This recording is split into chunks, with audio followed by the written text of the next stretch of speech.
normal is that we're easing into it. Okay. If we say like 3, 2, 1, action, I'll be like literally deer in headlights. I'll just panic. You should have seen me today. We're not gonna go into that, but okay.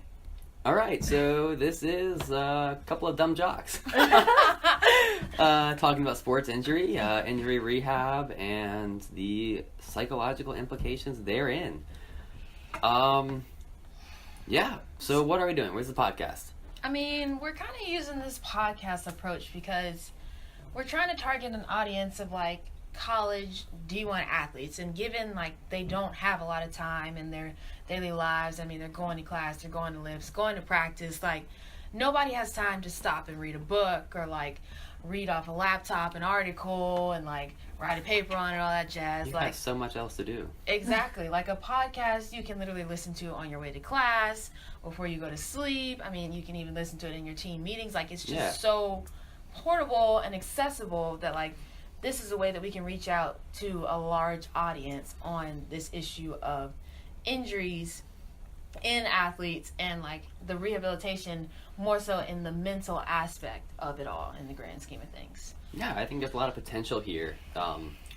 From one, rehab standpoint, we've got athletes that are injured, that are struggling through recovery, struggling through rehab. Hearing some motivational words from scientific literature, from anecdotal evidence. You guys are athletes. Specifically, what is it that you guys do here? Yeah, I mean, so I play softball here. I run track. So, I mean, we've definitely been through a multitude of injuries. Like, before we even got here, while we're being here, like, I'm still going through injuries. So, there's so much that we can say about that whole, like, storyline, I guess. So, Liv, you want to talk about yours first? With my injury? Yeah. Okay, so I have spondylolisthesis, which is a mouthful, but it is a lower back injury, and my vertebrae is slipped 80% off of my sacrum. Which is grade 3? Yes. Wow. I remember that. Okay. Oh my god. Okay, good job. Grade 3 of 4, so it's legit. It's the real deal. Very painful, not fun. Do not recommend anybody else getting that injury, but yeah, it took me out from running for a year, almost an entire year. Last year, my first year, so I am a complete redshirt. And every single day, I mean, at one point I struggled to fall asleep. Like, I was in a back brace 24/7, my first fall here last fall. And I was on medication because it pinched one of my nerves, so I had, I still get it sometimes. I have numbness and like tingling down my leg. And yeah, it has been quite the battle. Like, so insane. How did you feel prior to this injury? Like, I'm sure, like, you were, you know, kind of, like, on your high horse, like, you were running free, like, no pain, so, like, I mean, where was, like, your self-esteem before this injury? Like, where were you confidence-wise? I'm not going to say I was extremely confident, like, I thought I was the best runner ever, because, no, I had highs and lows, but my junior year was my best year of running. That was when I got my best mile time. That was when I qualified and won a lot of big races, and I was getting a lot of attention from coaches. So I was completely and utterly in love with running, and like the idea of running in college, post-college, Olympics. Like, I just thought, yes, I found my passion. This is what I'm going to be doing for a while. And, you know, things were just going so well that I was just like, how could it make a turn for the worse? And then, you know, I was still on a high into the fall of my senior year, and then my back pain really started to pick up, and I was just kind of downhill from there, like indoor and outdoor. I remember the end of my outdoor senior season was just terrible. So towards the end of high school, self-esteem and everything was just kind of low. But it wasn't, I feel like it was kind of covered by like all the excitement of being a senior in high school and graduating and prom. So like, I didn't really look into it until it was after, when I started summer training for college, that I just did not feel great about myself or running, because I was just in so much pain. And I can attest to that, because, you know, college is a whole different environment. Like, for just being an athlete, like, it's way more competitive within your team, against the teams you compete against, I mean, your coaches demand more out of you, your teammates demand more out of you, your trainers demand more out of you, your professors demand more out of you. So, like, just being in that type of environment and then having a whole injury just takes the control out of your hands and puts it in the coach's hands, the trainer's hands, the doctor's hands, and you just feel like you're spiraling. And I don't know. What was your injury? So coming into college, I had tarsal coalition, meaning my bones and my foot were fused together. So like a month before college, I had to get a surgery to cut the fused bones in my foot and give my foot a joint using the tendon from the bottom of my foot so that the bones would not go back together once they were cut. So going through that was a year-long process because I had to end up getting a Botox shot in my foot because my toes like just didn't respond well to the surgery and they were just like going crazy. And so this was here? This was shot here? Okay. So most of that year was trying to find answers as to why my foot just wasn't responding well to the surgery and like trying to learn how to relearn to walk and run and all that stuff. So coming here into that really just took me down a path that I just didn't want to go down. Like I already felt the stress of trying to keep my identity as an athlete, impress my coaches, show value to my teammates. And so given that I couldn't even compete coming in as a first year, I just felt like I really didn't belong. I felt like there was no point in me being here. So I can relate. And it's interesting. The studies have been done comparing Division I athletes like you guys to Division II and III athletes, and what's interesting is that there is significantly more injuries that occur in Division I athletes versus Division II and III athletes.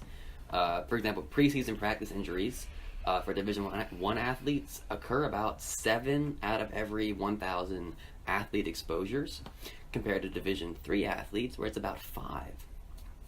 In-game, Division I athletes experience about a rate of 16 injuries per 1,000 athlete exposures. Division III athletes, it's about 13. So there is evidence out there that shows that Division I athletes are under some kind of either greater psychological or physical stress that, predisposes you guys to having a, higher incidence rate for injury. But digging into that, you posed a question about self-esteem earlier. Can you kind of dig into what self-esteem looks like from a preventative approach for athletes for injury and from a rehab approach? Like, how does self-esteem kind of tie into the athlete's lifestyle? Okay, so I mean, first we can just define self-esteem as like one's ability, like one's confidence in their abilities to, I guess, perform a task or just in their just value of anything.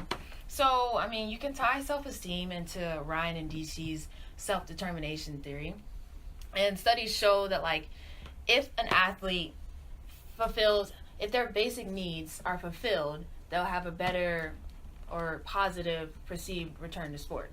So basically, the 3 basic needs are autonomy, competence, and relatedness. So autonomy in the aspect of an injured athlete can talk about, like, when they choose to return to their sport or if that's determined for them and how that plays into their self-esteem. Like if a coach chooses a player's returning date regardless of when the doctor says they need to return, that athlete is already going to be less apprehensive to go back into the sport and feel like they won't perform as well because they're not ready. Competence deals with like the athlete's confidence in their ability to return to the sport and perform at their previous pre-injury levels.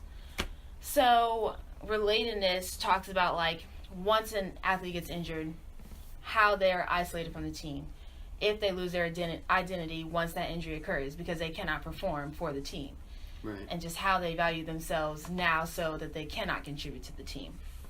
Can you kind of speak on that in terms of like what is the autonomy in your recovery path, or do you feel like you have autonomy in that? Do you feel like you have that relatedness? Do you like, where can you kind of relate to those in regards to my injury? Yeah. And everything.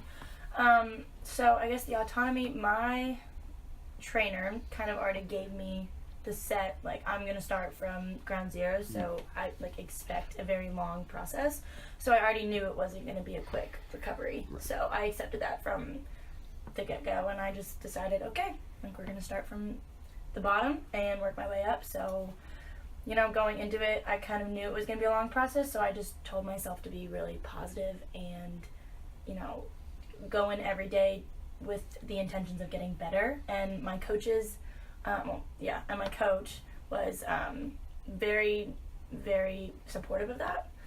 He understood just the severity of my injury, so, you know, I had support from my coach, my trainers, and even my teammates. Yes, it was hard coming in being a first year because no one really knew me, so it's kind of weird. But my coach's advice to me was just to try and be as present as possible, like when I can be, like in the moments that I can be with the team. Try and like integrate yourself in the ways that you can, even though you can't run with them and be at practice. Yes, that kind of factors into your relatedness there. Yeah. So for me, I mean, I kind of had all aspects and all of like those 3 needs pretty fulfilled throughout the years, like last year. But I feel like as I've gotten back into running, I almost have felt it's just been so different. Like, it was very positive while I was injured because it was just kind of like I could see myself making progress, and then as I was back, it was almost like, at least for me, it felt like I had to be like back as fast as I could and like be up there with the top girls. And so all of those needs kind of changed, and I lost some of it because I like lost sight of my progress and my goals. Right. So yeah. The self-determination theory and the 3 basic needs deals with the transition of an injured athlete back into their sport. Yeah. Not only like during rehabilitation, but also once they're back in the sport. So you just basically talked about how, you know, during your rehab phase, you were kind of like feeling like your needs were fulfilled.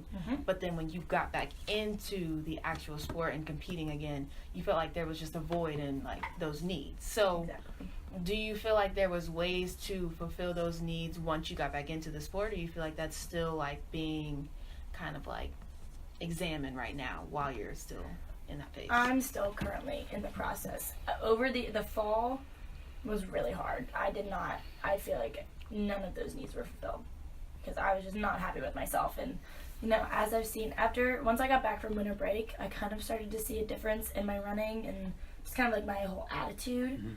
And so since winter break on, I feel like I'm starting to get those back, but I'm not fully fulfilled in any of the needs. Right. So do you think that your coaches, teammates, athletic trainers, sports psychologists, like, they could help in fulfilling those needs now that you're back in it for real? Or for sure. Yeah, for sure. I know, like, if I have a bad workout or if I have a good workout and I get any type of recognition from my coach, I instantly feel better because I'm like, all right, he sees the effort that I've put in, and, you know, even though I'm not very happy with it, he like is kind of keeping things in perspective. And so on the days when I don't really get that recognition, I just immediately just get inside my head and kind of freak myself out. So I am always kind of seeking to fulfill the needs, but I don't always get it every single day. And so yeah, I think they 100% have an effect on me. Yeah. So, go ahead. Yeah, like that affirmation there just kind of it definitely seems like a self-esteem builder. Yeah, definitely. Because I'm not giving myself any affirmation, which is what I could totally work on, because I mean, you can also get self-esteem from yourself. Like, it stems from you. Right. At least that's what I've learned. Like, if I don't believe in myself, or if I don't think I'm doing the best that I can, then I mean, why would I listen to anybody else? Right. So, but I do definitely like look towards other people, just because like if I'm ever complaining or doubting myself, sometimes they will kind of counter it and just be like, no, but like look at how far you've come. Like, you were out a whole year, and you know, in the fall you could barely even keep up with us on the strides, and like now you're right there with us. And literally, that is one of my teammates have literally said it to me before. So it's just, it always feels better, like, hearing your progress and just like kind of getting that affirmation from somebody else, because you can only try and help yourself for so long. So I feel like one of the ways that we could pay attention to like looking at the mental aspect of all of this and returning to your sport, it's like maybe documenting this process, Yeah. because I mean, obviously your rehab before you return back is being documented by your athletic trainer, your doctor, and stuff like that, so you can look at your physical progress. But when you're back in the sport, the focus goes from rehabbing to performing. Yeah. So maybe there's a way that you could like get with your coach every week and document each day on how you feel, what you did right, what you could do better, and then get with teammates, see where your team goals are. Are you helping to add to those team goals and team value? Like, are you doing this? What can you do better? So then it doesn't seem like this huge picture of I need to be here, and it could just be broken down into week by week, day by day. Yeah. So it's just little tiny goals that you need to set. And Right. I have not done a good job of doing that, and I think it's best to assume that a lot of athletes go through that. So I definitely think that would be something to start, like just journaling. It's really, like, I mean, the way that you put it, it just seems so simple. Like, I feel like it would be important for a lot of people to start doing that. Yeah, it definitely seems like it would be fair to say, at least, that athletes that have this greater self-esteem, this awareness of their own abilities, that they would be under less stress initially. They're less likely to be injured because of that. They're not going to be distracted while they're playing. They're more relaxed. There's less muscle tension there. And I think even going as far as recovery, from a rehab standpoint, those athletes that have this greater self-esteem are going to recover faster. They're more aware of their goals, what they want to do, and their own method of accomplishing that.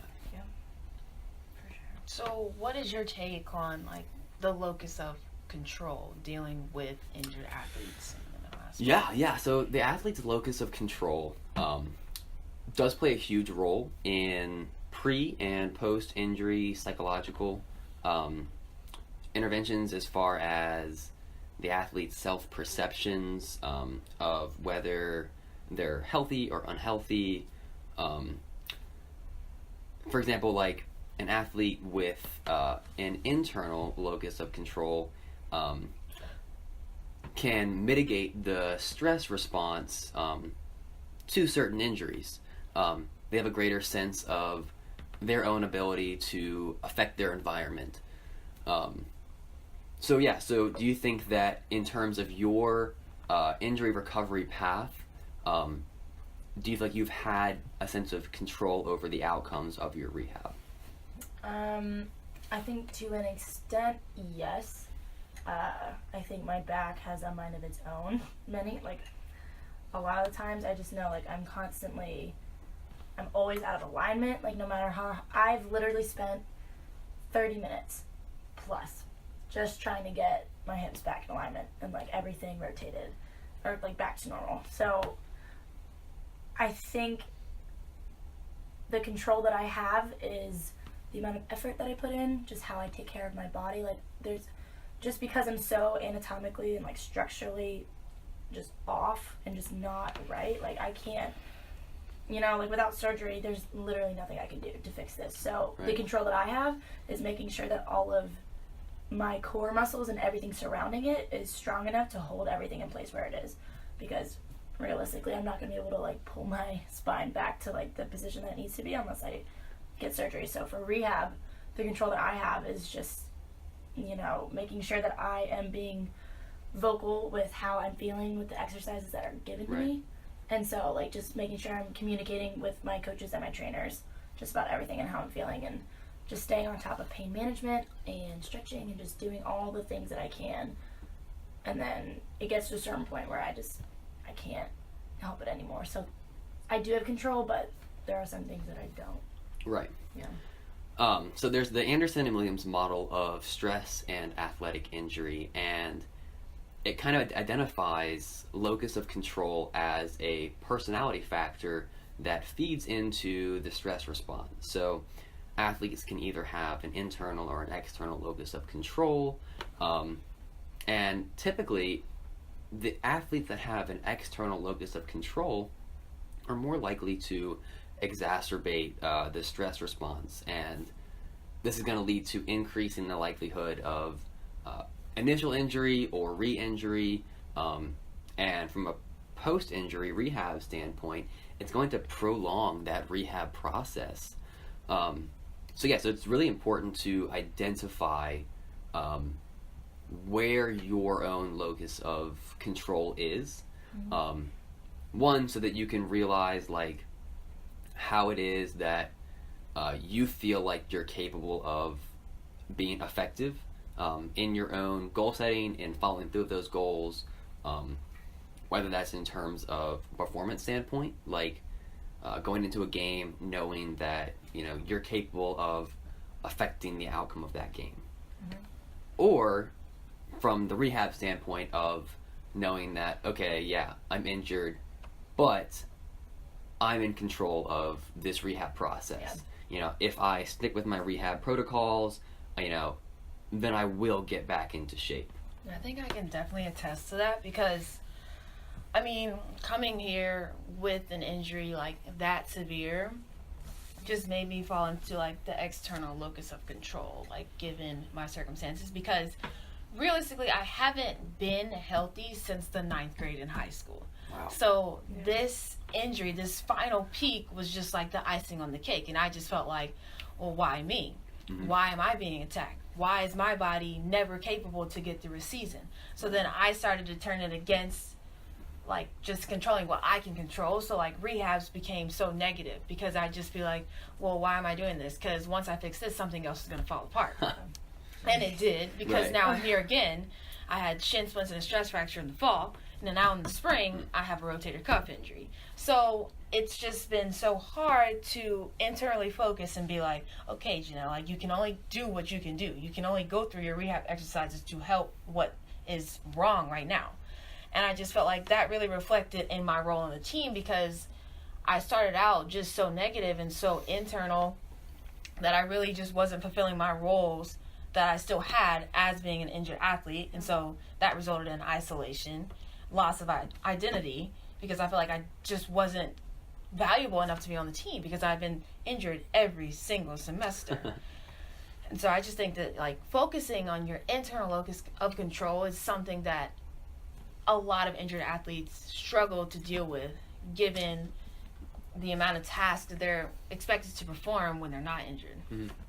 Well, there's an interesting study done by the University of Richmond, actually. It showed that, or it compared 62 Division I male athletes with, it was about 46 Division III male athletes.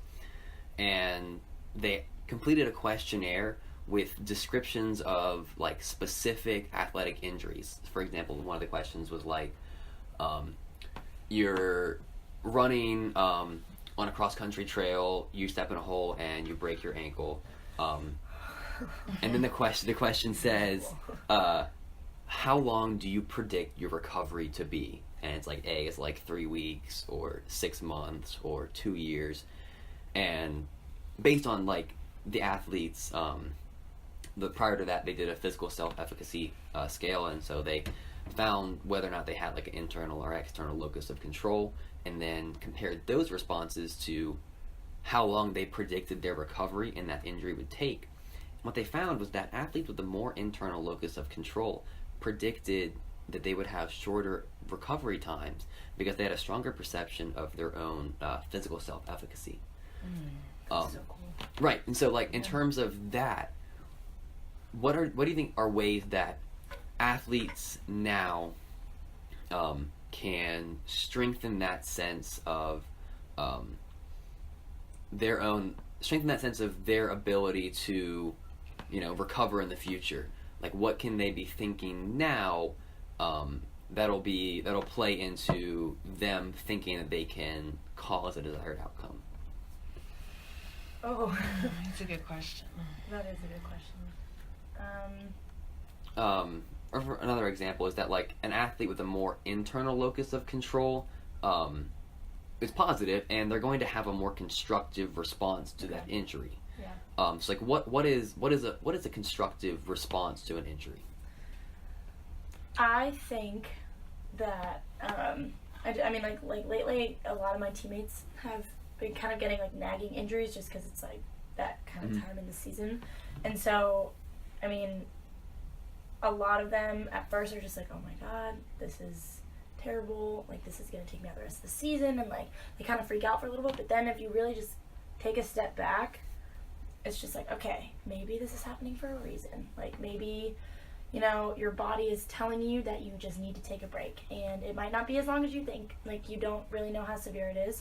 And so I just think that if you go into it with the mindset that, you know, it's not as bad as it could be, right, and you just kind of try and be as positive as possible and just think, all right, there's a reason why this happened. There's a reason why I got hurt, whether you rolled your ankle or just kind of like built up over time. I just think that if you like look at it as a reason or like a way for you to heal, then like maybe that'll just make it easier to accept it instead of like, right. oh my god, this ruined my season, I'm done, this just ruined all the progress that I made. I think you just need to look at it as like, all right, my body's telling me that I need to take a break. Right. My coach, like, we do the here's what, so what, now what approach. Okay. So with injuries or just team goals or what we've been doing, mainly injuries, we do the here's what. So say you injured your knee. You have patella tendonitis or you ripped a tendon in your PCL, I don't know. So your here's what would be, okay, this is what happened, this is how it happened. Right. Like we saw it on film and just went the wrong way, it was gross. Okay. Oh my god. So what? No. I don't want to rewatch that video. Yeah. So the so what would be, you know, now we're like, what needs to be limited? What do we need to do, like your rehab, your protocol? How much do you need to be rehabbing? What's going on? Like what's going on with you mentally? What's going on with you physically each day? Now what is how you're going to move forward from this? Mentally and physically again. So mentally, what are you going to tell yourself to recover from this? Physically, like what are you going to do in games? What are you going to do in practice to help yourself get better, get your reps that you still need? Like everything. So that approach just kind of sets the stage and takes away from the emotional aspect of the injury. Right. Because then she doesn't allow us to cry. She doesn't allow us to like mope and groan. Mm-hmm. She just, okay, it happened. Here's what. Right. So what? Now what? Interesting. So cool. I like that. I like that a lot. Right. But I think so. I think that now what section kind of ties in with athletes have an actual or a perceived status on a team, right? You've got your starters, you've got bench warmers, you know, you've got people that compete in the races and those that don't go on the road. But actual and perceived status on a team are predictive of whether or not an athlete has an internal or external locus of control. Athletes that play more frequently, they've got higher self-esteem, they have a more internal locus of control, they feel like they have affected their own abilities to play well, to hit well, to pitch well, to be on the field and play in games. Yeah. Those athletes are expected to recover faster. They're more motivated to get back out on the field, right? Yeah. And an athlete's injury history is also predictive of their recovery, to their internal and external locus of control. Athletes that have never been injured before or have recently recovered from an injury are more likely to follow rehab protocols and accelerate their recovery, whereas athletes that have sustained slow and frustrating recoveries, they tend to have a more internal locus of control. And what I want to ask about that is, how do you think that having that slow recovery has affected like a long-term perception of when you'll be back into the sport? Well, I think like when you just had such a prolonged like recovery and nothing seems to really be getting better, you start to just look at things like it's just a dead end. Like you're just going through the motions of your rehab. Like there's really no validity in doing the exercises you want to do, and you try to do other exercises, you try to change your approach and nothing happens. So your self-esteem just like starts to go down the drain because you see your teammates advancing, you see other teammates that are injured advancing and coming back onto the field, but you're still in this like treadmill of like failure. Right. And so then when you do like get the opportunity to come back briefly just to see, to test the waters, you start to self-handicap because you haven't built the self-esteem high enough so that you can feel like you're able to do this. You've been in the trenches for so long that now it just feels comfortable to self-handicap to protect your image, because you don't want people to see you failing. Right. Now that you're back, and it's just a cycle. Yeah. And it just tears you down. And now the self-handicapping is your excuse to put you back and like let you feel like, okay, well, this is just reassurance. Like, you know, I've been out for so long. I can't do this. This is why. And then you're just protected, and you're never really forced to like make yourself believe that you can play. Make yourself believe that you can perform like you did before your injury. Right. I can relate to that. Yeah. So much. So much. Yeah. I mean, it's just the self-handicapping, that is a very real thing. And, you know, like, just with a workout that I did a couple days ago over the weekend, my coach gave me a time to hit, like, consistently for the 8 intervals that I had to do. And, you know, my first 2 were great. They were actually under what he wanted, but then I slowly, you know, started to lose it, and, like, I got further and further off of the time that he wanted. And just during the, like, while I was running, I was literally thinking, like, why is this so hard? In high school, this would have been a piece of cake. Yeah. This would have been an awesome, like, pre-race tune-up, like, you got this, you can do this in your sleep, you know? And I was struggling to, I mean, I was not near the times that he was, and I mean, the time they gave me, at least I thought, like, when I hear it, I'm like, oh, it's pretty slow. Like, that's not, I thought it would be way faster. And so I got in my head, and I was just kind of like, you know what? I can't do this. I've been out for so long. Like, I've lost all of my speed. I've noticed I've been telling that to myself a lot lately. Like, I have no speed. Right. So I can't do this. I have a race in a week. Like, how am I supposed to perform? And so you just kind of spiral out of control, and it can come from the smallest thing, like not hitting the times in a workout. Mm-hmm. Right. I feel like that ties into Bandura's self-efficacy theory, where maladaptive behaviors spawn from the low expectations of mastery in uncertain situations. So you're being in a situation where you haven't ran like that in a while, so then your expectations are low because you just haven't had the experience to do that in a while. So then it just falls into your failure of that task, something that you could have done way before your injury. Yeah. We touched on it a little bit, but from a motivational standpoint, what is something that does like keep motivating you to keep wanting to recover? Like practically speaking, like what motivates you, and then talk a little bit about like what motivation is for a college athlete. Well, I think motivation, like simply put, is just kind of what drives an individual to want to perform and to want to get better and like want to wake up every day and go. It's just kind of like that internal drive that you have. And I mean, it could be internal or it could be external. You know, you could be motivated for many reasons. And so I think that motivation for me just comes from wanting so badly to run the way I used to and like kind of wanting to get back and like seeing myself and performing the way that I did before.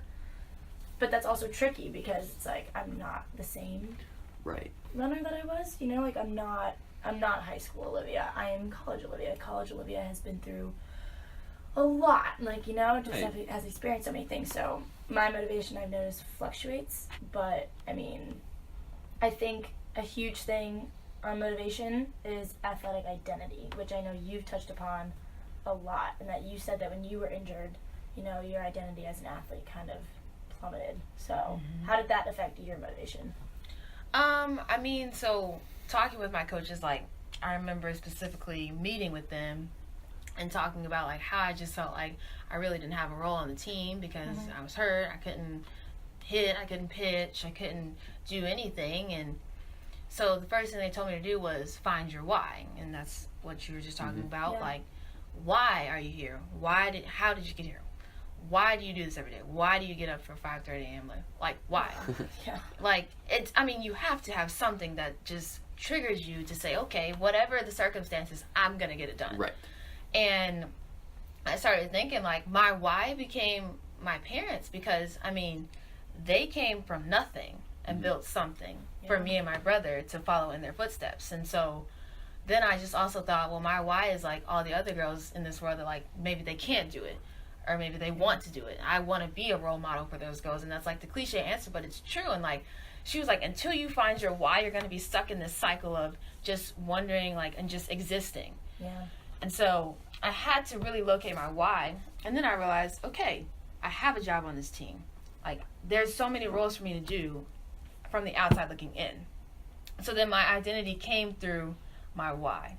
Mm-hmm. So my identity became, well, I'm Janelle Zellers. I'm here to do this. This is why. Yeah. I can still do this. I can contribute. I'm making my parents proud. I'm making the girls that want to be in my role one day proud. Like, and that just completely changed the way that I saw myself on the team. Yeah. So that's awesome. So let's touch on the now what for to kind of wrap this up. The now what for athletes that are not yet injured and athletes that are injured. So the now what would be interventions, psychological skills training, things that, for example, a study done with college track athletes actually found that positive self-talk and imagery had a favorable impact on adherence to rehab goals because the positive self-talk and the imagery forced the athletes to sustain a dialogue with themselves that reinforced positive beliefs about their ability. So the positive self-talk and the imagery built their self-esteem. It focused their locus of control internally, and it provided this intrinsic motivation for themselves to recover and progress.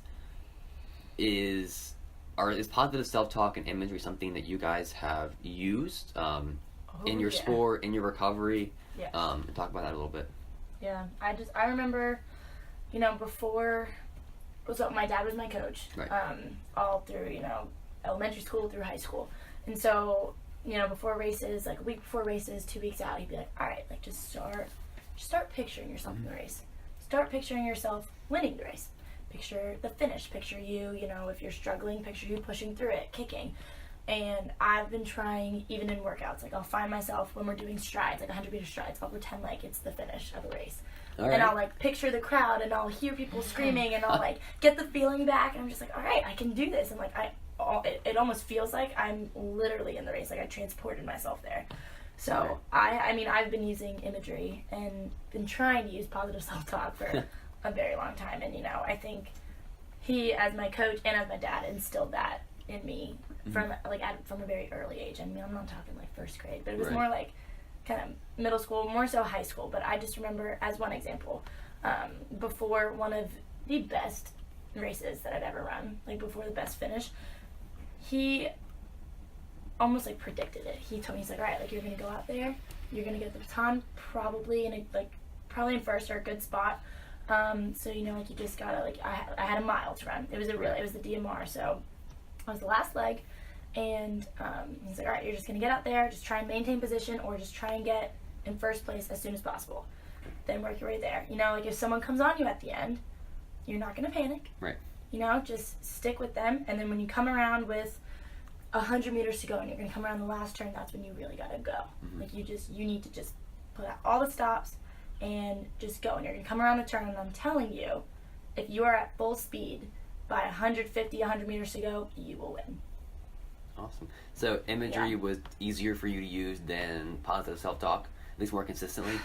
I think so. Just because it gave you something to picture, and it almost like put me more in the mindset than just being like, okay, you got this. I mean, yes, it helped. Positive self-talk for sure, but that almost came after the imagery. Interesting. So I like the idea of using imagery and self-talk and like other psychological training skills to bridge this gap of like mental health and injured athletes. Mm-hmm. My concern is when the going gets tough, when you're not performing well, when things are just not what they need to be, what will make an athlete turn back to these skills?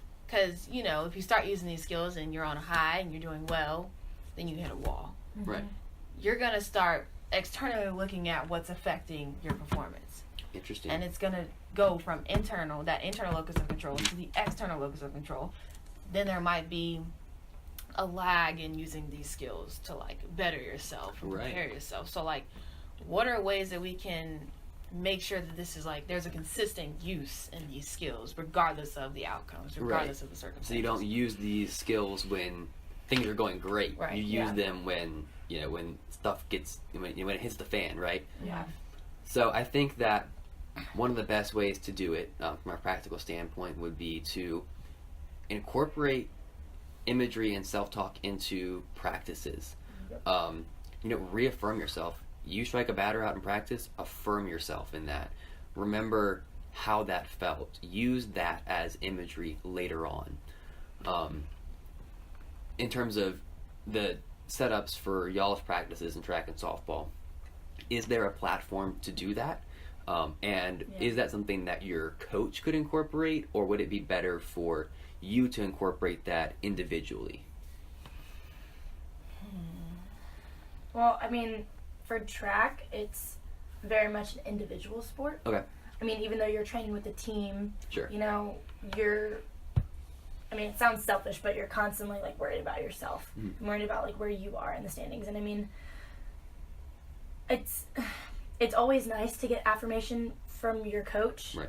But at least what I've experienced at the D1 level is that, you know, you're probably going to get the most affirmation when you're performing your best, you know? And so it gets to a point where you need to be, you know, the biggest advocate for yourself, and you need to take every single practice as a learning lesson. And, you know, you can look at things.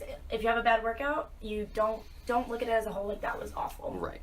You need to say, all right, where did I go wrong? Mm-hmm. You say, you know, did you mentally check out in the middle of the interval, right at the end, in the last 100 meters, you know? And then you just look at that and you're like, all right, so next time that I do this, next time I'm out running, try my best not to mentally check out. Right. You know, like, try and push 50 meters longer than what you did before. Or stick with the girls, instead of dropping back after the first 10 minutes, try and drop back after the first 15. Or, like, just, you just need to set, like, little goals for yourself every single time that you step out there. And, like, that's where you'll get the affirmation, is, like, you'll slowly start to see the progression. Like, it's not a huge jump, it's, like, little baby steps. And I know that that's hard. Speaking personally, like, as an athlete, I know how hard it is to do that, and I struggle with, like, keeping things into perspective and, like, focusing on the little steps. But I just think that it's so important to, like, make mini goals. It's like a interpersonal so what, here's what, now what with yourself. Yeah. Like, for this own positivity, to reaffirm yourself basically through that. I mean, like, you gotta It's interesting. You need to, like, look at the negatives, and, like, I think you need to recognize that it's a negative, but you can't let that stay a negative. You know, like, like, you need to look at it and just be like, all right, that was bad. That was a really bad workout. But, like, how can I change that into something that is positive? You know, and just be like, all right, well, fine. What can I take? How can I change this? What can I do differently next time to make this not so bad? Right. And that's how you'll change. I think for my team, like, given that we play over 50 games in a season, like, you don't have time to get upset about a game where you went 0 for 4, you made 3 errors, because you got another game coming in a day. Right. So we kind of use, like, so there's a saying, flush this out, but we say flush this out. So let's flush this out. So literally, like, it could be in game, it could be during a meeting, like, in game, what tends to happen to us is, like, one person makes an error, another person makes an error, another person makes an error, and it's like a chain reaction. Right. So we come together and we say, okay, what's going on? Like, how's everybody feeling? Like, are we off? What's going on? Like, the sequences are off. Like, fielding, what's going on? We talk about it, figure out, okay, what are we going to do to change it? Next pitch, because you really don't have the time to just sit there and be like, okay, maybe this. No, we need answers now. Drop that in the toilet. Flush it. I know it's disgusting, but flush it, get back to what you need to do. That's a really good way, a really practical way of explaining a good coping mechanism with that stress and that recovery. One last thing I want to touch on as far as practically incorporating the psychological skills and everything is through the use of sports psychologists.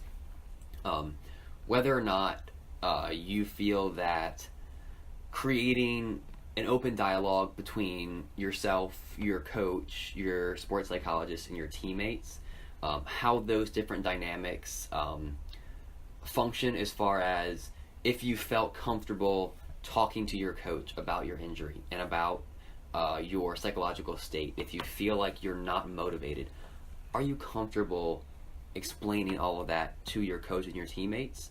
And if not, do you think that it would help to be like for that dynamic to exist?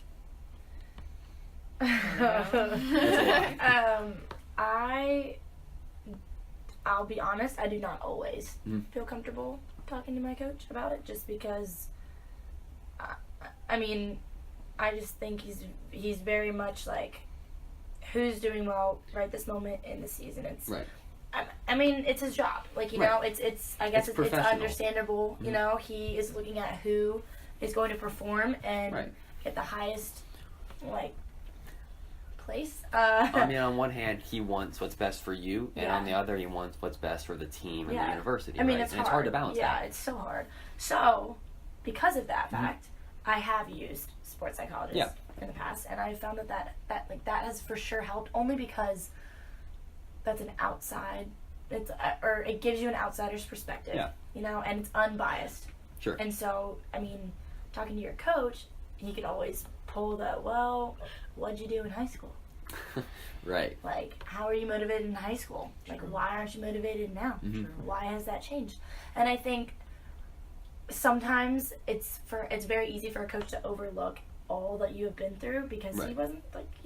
Exactly. He wasn't in the training room every single day. Explain to him either. Yeah, and like I'm not gonna sit there and be like, well, on this day I woke up and I had tingling down my leg and I couldn't walk in between classes without sitting down 5 times, and it's just like, he just, like, in a way he just doesn't get it, so there's no point in trying to explain it. Right. So I personally have found that using a sports psychologist, or even talking to my teammates, like I've been way more comfortable talking to my teammates, because they get it to an extent, because they've probably been through an injury themselves, you know, like it's just, that gives you just someone else to talk to and like vent to. I've had so many good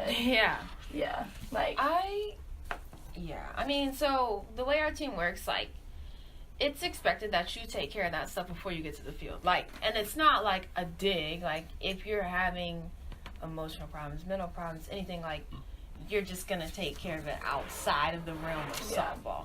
So, I mean, a lot of us facilitate the use of our sports psychologist, and, like, we find it helpful because, like, he's an outer source. Like, we don't have to go through anybody. Like, he's just direct. He'll come back and give you feedback that you need. You can take it and apply it immediately to practice. You can apply it immediately to games.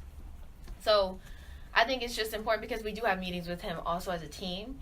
And so he's like a good mediator in letting us get out our concerns, whether it's concerning each other, concerning the coaches. Like, it's just a safe space. So I think we can do a better job in using him more, just because, like, at this point in the season, like, we're very tired of each other, and tensions are starting to rise, and just kind of break it down. So I definitely think that dynamic between our sports psychologists and us is very important. I mean, overall, like, they are there to help you. It is their job to listen to you and to give you the best advice that they can. So, I mean, like, the resources are all there. It's like, why not take advantage of it? And, I mean, if it doesn't work, at least you can cross it off your list, you know? And then you can move on to somebody else. I remember in the fall, like, I would call my mom constantly about all my issues with running, and I would just vent, and she'd be like, okay, Olivia, I love you, and I, like, just know I'm always here to give you advice, but honestly, this is kind of out of my league. She's like, you should probably just consider talking to someone who is a professional and knows what they're talking about, and, like, has been through schooling to help you and to give you advice. So I think I could personally do a better job of going and seeing them more consistently, but when I have seen them, it's helped. So I think for any athlete who's, like, wondering who to talk to, try it out. But my concern, again, there's always a social stigma with going to a psychologist for help. So how, like, can we slowly start to eliminate that stigma and, you know, let more athletes feel comfortable going to the psychologist? Because there is this concern, well, if my coach finds out I went to the psychologist, like, they're going to think I'm not stable. They're going to think I'm not ready to play. Like, because that's, like, a daily concern of us. Like, we hear, she went to the psychologist. What if the coach finds out? It's crazy. Yeah, and then it, like, happens that, like, the player that went to the psychologist isn't starting the next game. So we're like, oh, no. And, like, we start freaking out. Yeah. So how do we combat that with a more positive attitude about going to the psychologist and talking out? You just need to remember, though, it's all confidential. Like, honestly, at least for me, it's just kind of like, it's not really anybody's business. Right. You know? And, like, your coach isn't going to find out unless you have said something that could, like, that the psychologist perceives as you trying to physically harm yourself or others. So, I understand, like, your feelings, all of that is totally understandable, but at the same time, if people remember that it's all purely confidential. Right. You know? Like, nobody has to know if you don't want them to know. Right. So in a way that kind of gives you a nice like cushion, like, all right, I can kind of hide behind this because no one has to know. But at the same time, like, you don't have to go just because you have a problem. Like, you could go and you feel totally fine and you could just go and talk about it and you could maybe find something that is an issue that you didn't even know was an issue. So it's not like it's not an, oh my God, I'm seeing a psychologist, there's something wrong with me. Right. I'm going crazy. This isn't normal. Like, I'm not normal. People are going to think I'm insane. No. You could just go and be like, things are great. Like, why? You know, I mean, it doesn't have to be correlated to a negative thing. Like, it doesn't have to be because you're mentally drained. You could just you could be feeling great and you just kind of want to talk to somebody about it. Right. I mean, if you're willing to wake up at 5:30 in the morning to go work out your body and stay healthy, then why not? Get a lot of sleep. Right. Yeah. You know, if you're willing to take all these extra steps to take care of your body, why not take that step to take care of your mental health, you know? And I think that, you know, casual therapy is becoming more and more common. Yeah. I think the same thing that, I think sports will follow this same trend. But it does take people that are confident and willing to do it to take those steps, you know? For you guys to explain that this is helpful and that you guys use this is a step in the right direction. That if people go, oh, you know, Olivia does it, so, you know, it's not like I'm the only one doing it. Right. You know, I think that the people that do go need to affirm the fact that it is something that you should be doing and that it's healthy to do. I mean, I'll be completely honest, like, it took me months to finally send that email. It was a draft. I saved it as a draft for a month. Like, for some reason, I just couldn't bring myself to go because I just thought, like, oh my God, I'm about to walk in there. They're about to rip apart my whole life. You know, digging in my deepest, darkest secrets. But, like, you are in control of the conversation. You can talk about whatever you want to talk about. If the psychologist asks you a question, and they tell you all of this. Yeah. Like, in the first meeting, they'll be like, all right, this is totally confidential. You know, we will only talk about what you want to talk about. You are controlling the conversation.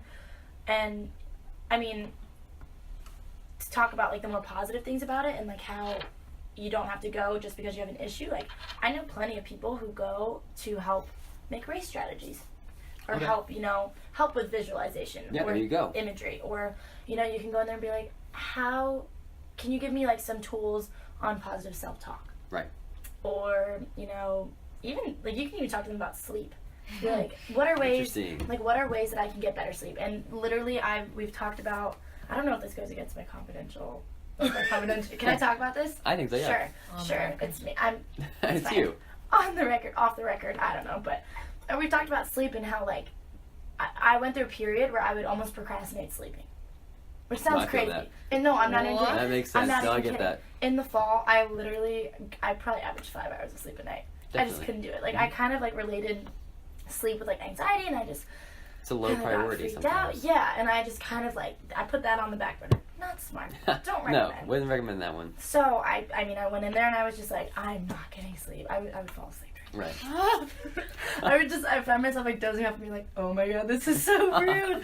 But, like, she would just be like, all right, why do you think you do this? And, like, she would almost just make you think, like, why would you procrastinate sleep? She'd be like, all right, fine. Like, on your way home from the library, if it's really late and you're about to stress about how you're not going to get a lot of sleep. Because that's also a big thing. If I know I'm not going to get a lot of sleep, of course I'll stress about it.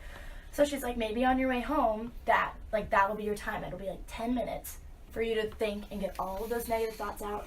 And, like, all of, your stresses, go through your to-do list of what you need to do. Like, just use that time to think. And then by the time you get home, there's nothing else to think about, so you might as well just go to bed. So it's just like, she can help you, she or he, I'm talking about mine, but they can literally help you in any aspect of your life, and it doesn't have to be because you are going through a hard time. Right. Sure. So I think takeaways here, go to a sports psychologist. Yeah. If you need it. Identify on your own or with help of the psychologist, identify where your locus of control is. Knowing that if you have an internal locus of control, you're less likely to be injured. You're going to recover faster. Self-esteem. If you have a high self-esteem, the same thing goes for that. You're going to be more relaxed. You're not going to fall into the same stress patterns. Practice imagery. Practice self-talk. Those things that are, evidence-backed. Those are the ways that a lot of athletes have found it as fruitful to recover. Are there any last points you guys want to bring in? I just think that everything ties together. Yeah. Motivation, self-esteem, locus of control, all of that intertwines. And if one thing is off, it's like a domino effect. It could kill everything. So I just think that, try your best for any athlete who's listening right now. Try your best to just stay positive and keep things in perspective, and don't look at one thing as the end of the world, because there's always room for improvement, and you're not always going to be performing at your best, training at your best all the time. It's natural, it's human. Everybody at some point in their life is going to go through a hard time, and it's just kind of like the way that you look at it and your perspective that will determine the outcome. I like that. Yeah. All right. Well, thanks for talking about this. This has been an awesome discussion, and I hope that there are a lot of good things that come out of this for anybody listening. Signing off.